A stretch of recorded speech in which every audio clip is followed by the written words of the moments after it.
Hello, everyone, and welcome back to Ladies with Degrees, the podcast where we discuss our expectations after college and ask the question, what's next? My name is Briana Renee, a 30-something who took a 9-year break to get knocked up and move to New York. And today is a solo episode. So in this episode, I'm gonna dive deeper into what life was like before college, after, and how I expect it to be different almost 10 years later. We're gonna hit on my anticipated career transition, how I'm preparing for that, and my plans for grad school. Let's get into it.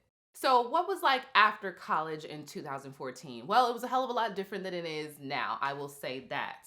2014 was a very tumultuous year for, I'm going to say for everyone, but particularly those of us who were in St. Louis, just because that was the year that Ferguson really kicked off and it really kind of changed the culture of the city, I would say. So it was one of the main reasons why I was supposed to take a semester off originally, just because I was like super burnt out of everything that was going on and protesting and blah blah blah blah blah. That takes a lot from you, especially when you're 21 years old and you don't understand any practices for like harm reduction or self-care or to like rejuvenate yourself. So I was originally just supposed to take a semester off and it turned into 9 years because I quickly became pregnant with my daughter after I wasn't in school, after I didn't have the structure of school anymore.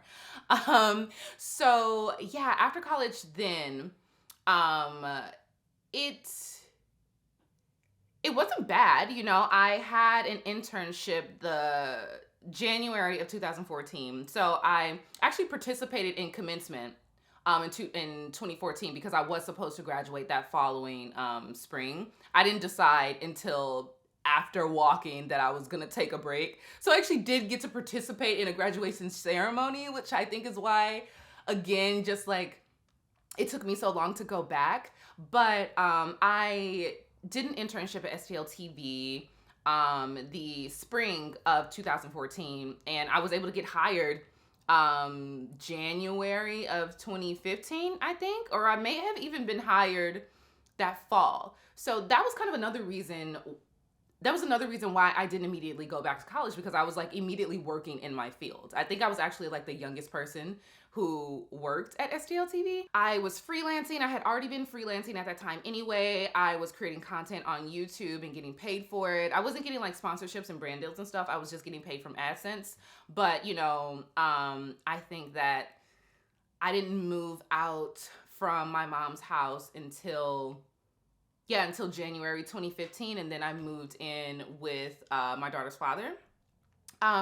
So things were totally different. It wasn't super hard to get a job. I was like, inflation and the pandemic hadn't happened, so things were just like a lot more affordable, especially in St. Louis, Missouri. Like after college in 2014, it was stressful in one way for sure, but as far as like the job market and being able to freelance and continue freelancing and just kind of like doing my content and doing my own thing, it wasn't bad.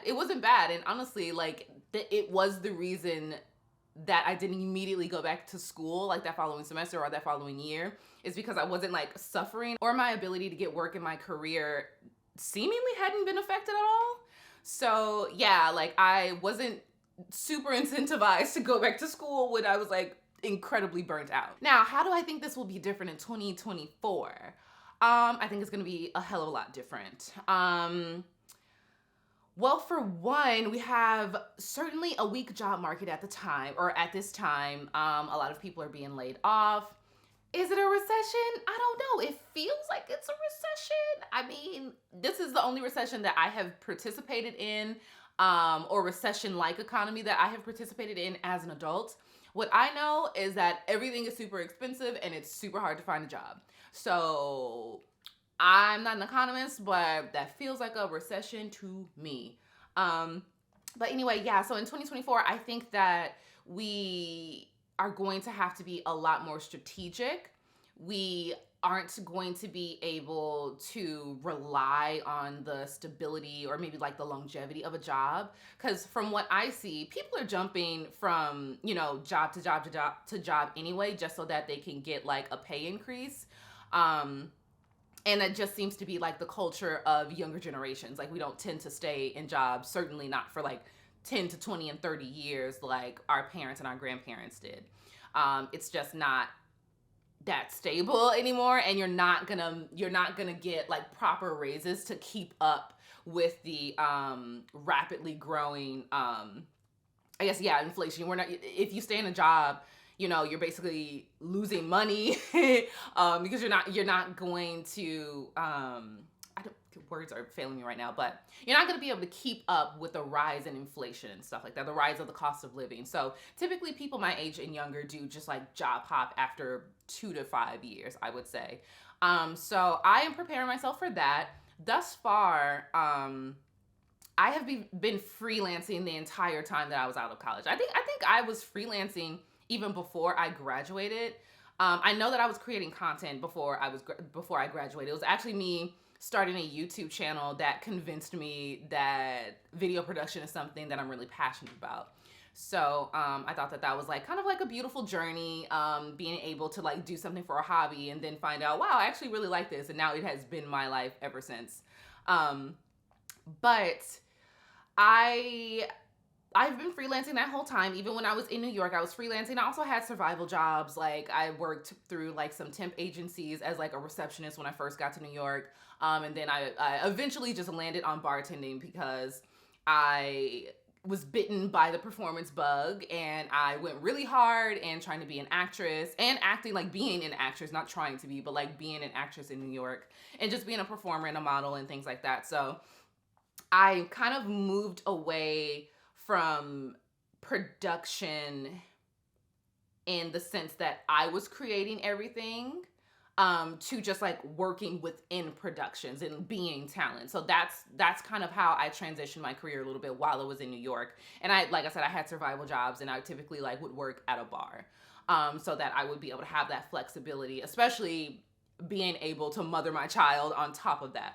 So yeah, like going in 2024, my plans, I would like to finally get a 9 to 5. I think I've only had a 9 to 5 twice in my life. Once when I was working at like this hedge fund in New York. It had nothing to do with production, but I worked there for maybe like 6 months. And then I had a full-time job in St. Louis, actually working as a video editor at a hospital. And that one only lasted for 3 months. So I would really like to break certain patterns, break certain cycles. That is my motto for 2024. And get a full-time job and just see if it is something that I can do. I also would like for it to be remote.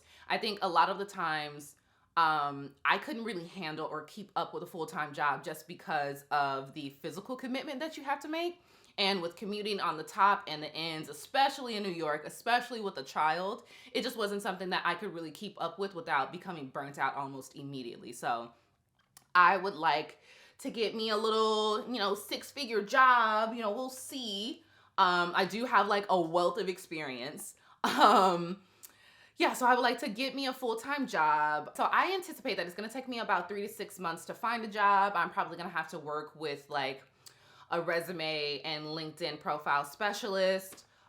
These are all things that I'm able to do now because I'm in my 30s, right? Like I am in a totally different place than I was 10 years ago. Like I have a lot more money. I have like an emergency fund. So like I can take 3 to 6 months to look for a job and not struggle just because I have had a full decade in order to like not only build up savings, but like build up other skills. Like I'm gonna work at a bar. Okay, I'm gonna work at a bar. I'm going to continue to do content creation. I probably will like post about needing a job online.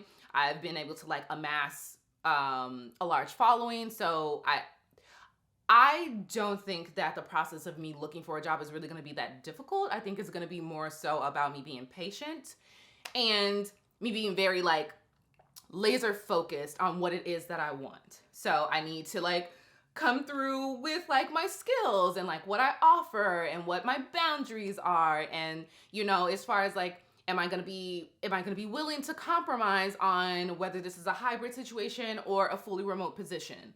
So yeah, those are kind of my expectations and my plans for 2024 when it comes to finding a job.